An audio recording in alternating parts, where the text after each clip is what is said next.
Hello friends, स्वागत है आपका आपके अपने चैनल में। तो इस वीडियो में हम बात करेंगे जो बजट आई है 2024-25 की, उसके बारे में बिल्कुल सिंपल लैंग्वेज में बात करेंगे। आप अगर इस वीडियो को पूरा देखते हैं तो आपका पूरा जो भी डाउट होगा सारा क्लियर हो जाएगा। इस बजट में मेजर फोकस 4 कम्युनिटीज पे किया गया है, जो कि फार्मर्स, गरीब लोग जो हैं, पुअर पीपल, युवा, जो देश की युवा जो कि काफी ज्यादा जिनकी पॉपुलेशन है उस पे किया गया है, और महिलाओं पे फोकस किया गया है। बजट की थीम रखी गई है एम्प्लॉयमेंट, स्किलिंग, एमएसएमई वेंडर जो छोटे वेंडर होते हैं, और मिडिल क्लास।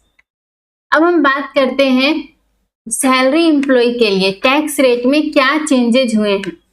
तो जो न्यू टैक्स रेट है उसमें चेंज हुआ है, ओल्ड टैक्स रेट में कोई चेंज नहीं हुआ है। न्यू टैक्स रेट में अप टू 3 लाख तक कोई भी टैक्स नहीं है। 3 लाख से 7 लाख तक 5% टैक्स लगेगा। 7 लाख से 10 लाख तक 10% का टैक्स लगेगा, और 10 लाख से 12 लाख तक 15%, और 12 से 15 पे 20% का टैक्स है। और अगर आपकी सीटीसी 15 लाख है तो 30% टैक्स लगेगा। इस बार एक अच्छी बात ये हुई है कि जो स्टैंडर्ड डिडक्शन 50,000 था पहले, वो अब 75,000 हो गया है। तो अगर आपकी सीटीसी अप्रोक्स 10 लाख है और न्यू टैक्स स्लैब लेते हैं तो आपको अप्रोक्स 17,500 की टैक्स में सेविंग मिलेगी। अभी जो शेयर मार्केट में इन्वेस्ट करते हैं उसके लिए भी चेंजेज हुए हैं, उसके बारे में भी बात करते हैं। जो शेयर मार्केट में शॉर्ट टर्म कैपिटल गेन होता था उस पर 15% टैक्स लगता था, उसे अब इंक्रीज करके 20% कर दिया गया है। जो लॉन्ग टर्म कैपिटल गेन होता है उस पर 10% पहले टैक्स लगता था, उसको भी इंक्रीज करके 12.5% कर दिया है। लेकिन इसमें एक अच्छी बात ये हुई है कि अगर आप एक साल में आपका कैपिटल गेन 1 लाख पहले होता था तो टैक्स देने की जरूरत नहीं थी, लेकिन अब उसे इंक्रीज कर दिया गया है, 1.25 लाख कर दिया गया है, जो कि एक काफी अच्छी बात है। नेक्स्ट बात करते हैं एसटीटी, जो कि होता है सिक्योरिटी ट्रांजैक्शन टैक्स, जो कि अगर आप ऑप्शन और फ्यूचर करते हैं तो जब आप परचेज करते हैं या फिर कुछ बेचते हैं तो उस वक्त आपको एवरी टाइम आपका ये टैक्स लगता है, जो कि जिसमें इंक्रीज हुई है। ये टाइपिंग एरर है, ये 0.1% है। पहले ऑप्शंस में 0.0625% था, जो कि इंक्रीज होकर 0.1% हो गया है। फ्यूचर में जो 0.0125% था उसमें भी इंक्रीमेंट हुई है और 0.02% हुई है। मतलब अगर आपका शेयर मार्केट में प्रॉफिट ज्यादा हुआ है तो आपको टैक्स ज्यादा देना पड़ेगा। लेकिन इसमें भी एक अच्छी बात है कि अगर आपका 1.25 लाख से ज्यादा जाएगा तो आपको टैक्स देना पड़ेगा। होप है सैलरी टैक्स रिलेटेड जो भी आपके क्वेश्चन और डाउट होंगे वो क्लियर हो गए होंगे। अब हम इस वीडियो में बात करेंगे जो कि हर मिडिल क्लास फैमिली जानना चाहता है कि क्या सस्ता होगा और क्या महंगा होगा। तो हम आपको बताते हैं, बजट में सस्ता हो गया है ये सामान। सोना चांदी सस्ता हो जाएगा, इंपोर्टेड ज्वेलरी सस्ती हुई है, प्लैटिनम पर कस्टम ड्यूटी घट गई है, कैंसर की दवाएं सस्ती हो गई है, मोबाइल चार्जर सस्ता होगा, मछली का भोजन भी सस्ता हो गया है, चमड़े से बनी वस्तुएं सस्ती हो जाएंगी, रसायन पेट्रोकेमिकल सस्ते होंगे, पीवीसी फ्लेक्स बैनर सस्ते हो जाएंगे, सोलर पैनल सस्ता होगा। अब जो कि आम आदमियों के लिए जानने की बात है कि क्या महंगी होगी। प्लास्टिक सामान महंगा होगा। पेट्रोकेमिकल, अमोनियम नाइट्रेट पर कस्टम ड्यूटी बढ़ गई है, तो अमोनियम नाइट्रेट स्पेशली और उसके जो भी डेरिवेटिव होंगे वो महंगे हो जाएंगे। एरोप्लेन का सफर महंगा हो जाएगा, सिगरेट महंगी हो जाएगी, प्लास्टिक सामान पे आयात शुल्क बढ़े हैं।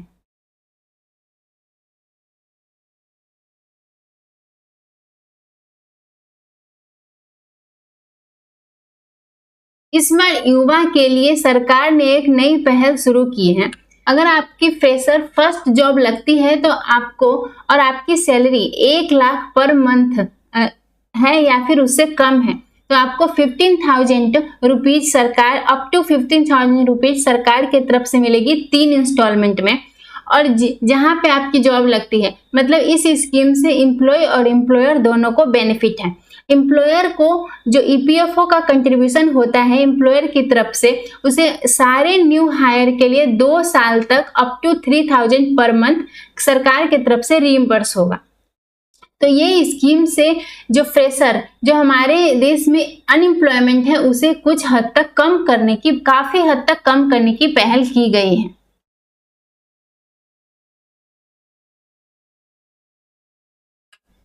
अभी हम बात करते हैं महिलाओं का पार्टिसिपेशन बढ़ाने के लिए वर्क फोर्स में इंडस्ट्री के कोलैबोरेशन से हॉस्टल बनाए जाएंगे और क्रेंचेज की भी सुविधाएं दी जाएगी ताकि महिलाएं ज्यादा समय तक काम कर पाए। ऐसा देखा जाता है कि जो महिलाएं होती हैं कुछ एज के बाद वो काम नहीं कर पाती है, लेकिन अगर ये सब फैसिलिटी दी जाएगी तो महिलाएं वर्क फोर्स में ज्यादा समय तक रहेगी। अप टू 7.5 लाख का लोन देने की गारंटी है गवर्नमेंट प्रमोटेड फंड से 25,000 स्टूडेंट्स को। अगर आप एजुकेशन करना चाहते हैं, हायर एजुकेशन, तो 10 लाख का फाइनेंशियल सपोर्ट दिया जाएगा सरकार की तरफ से। नेक्स्ट, सरकार की तरफ से स्किलिंग प्रोग्राम भी चलाए जाएंगे। इसके तहत 20 लाख युवा, हमारे देश में अनस्किल लेबर बहुत ही ज्यादा है, तो इसलिए 5 साल में 20 लाख युवा को स्किल करने का सरकार का टारगेट है। इस बजट में 1000 ITI को अपग्रेड किया जाएगा और वहां के कोर्सेस को इस तरीके से डिजाइन किया जाएगा ताकि वो इंडस्ट्री के नीड को पूरा कर सके। 3 लाख करोड़ से भी ज्यादा का बजट एलोकेट किया गया है विमेन्स और गर्ल्स के बेनिफिट वाले स्कीम में लगाने के लिए। 63,000 विलेजेज में 5 करोड़ ट्राइबल पीपल के इकोनॉमी को इम्प्रूवमेंट किया जाएगा। इसके लिए एक अभियान चलाया जाएगा, प्रधानमंत्री जनजातीय उन्नत ग्राम अभियान। इंडिया पोस्ट पेमेंट बैंक की 100 से भी ज्यादा ब्रांचेज नॉर्थ ईस्ट रीजन में खोली जाएगी। इस बजट में आंध्र प्रदेश और बिहार पे ज्यादा फोकस किया गया है क्योंकि उनके अलायंस से इस बार सरकार बनी है। तो आंध्र प्रदेश में फाइनेंशियल सपोर्ट दिया जाएगा 24-25 में 15,000 करोड़। पोलोवरम इरिगेशन प्रोजेक्ट को कंप्लीट किया जाएगा।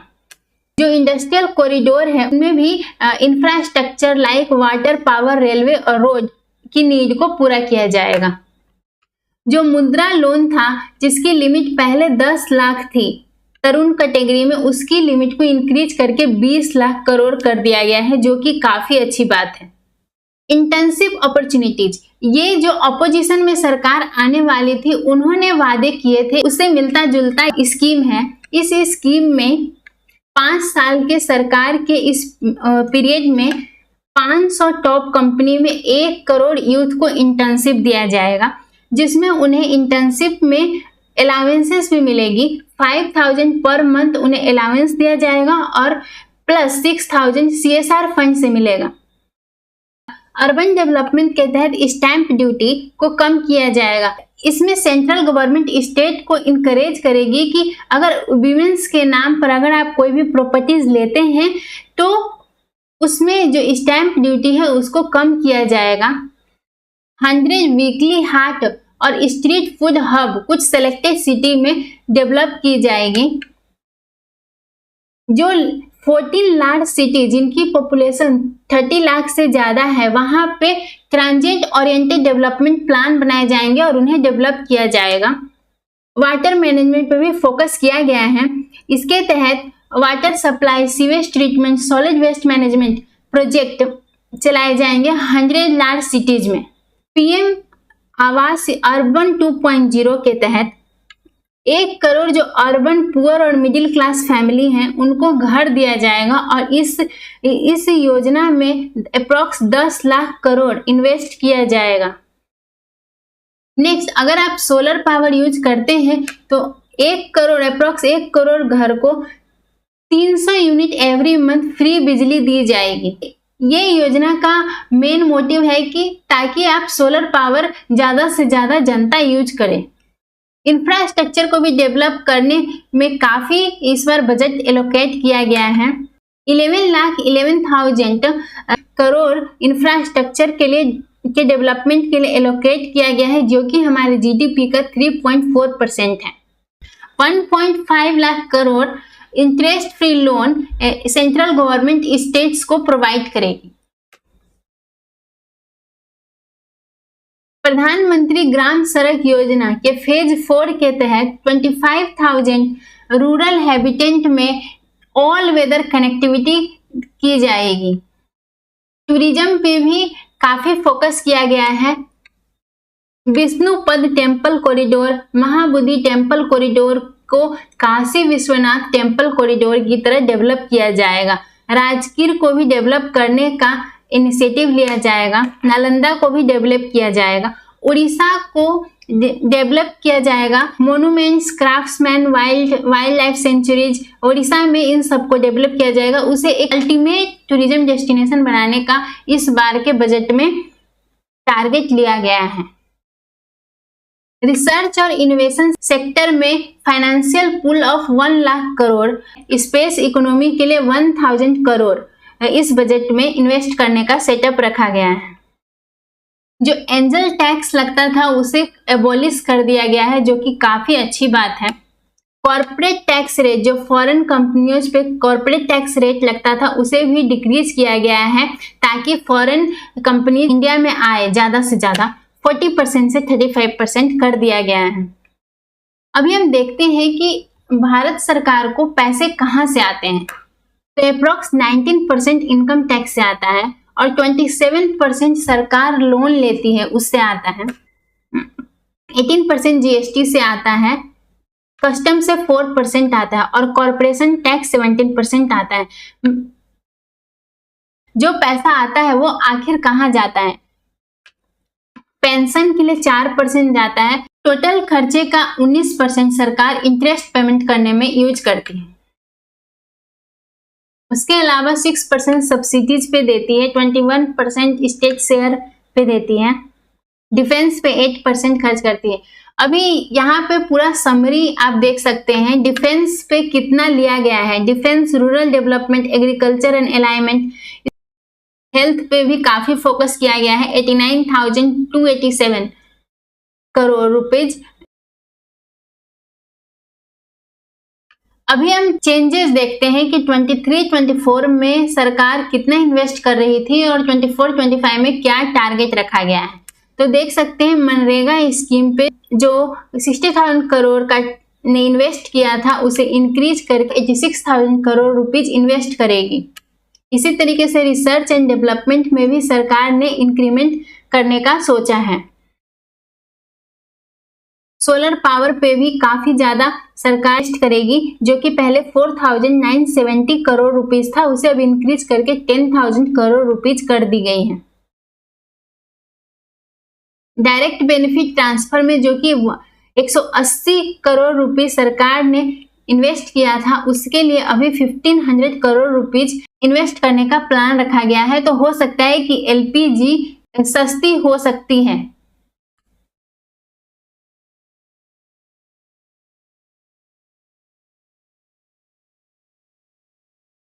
आशा है आपको ये वीडियो अच्छी लगी होगी और आपके सारे डाउट क्लियर हो गए होंगे।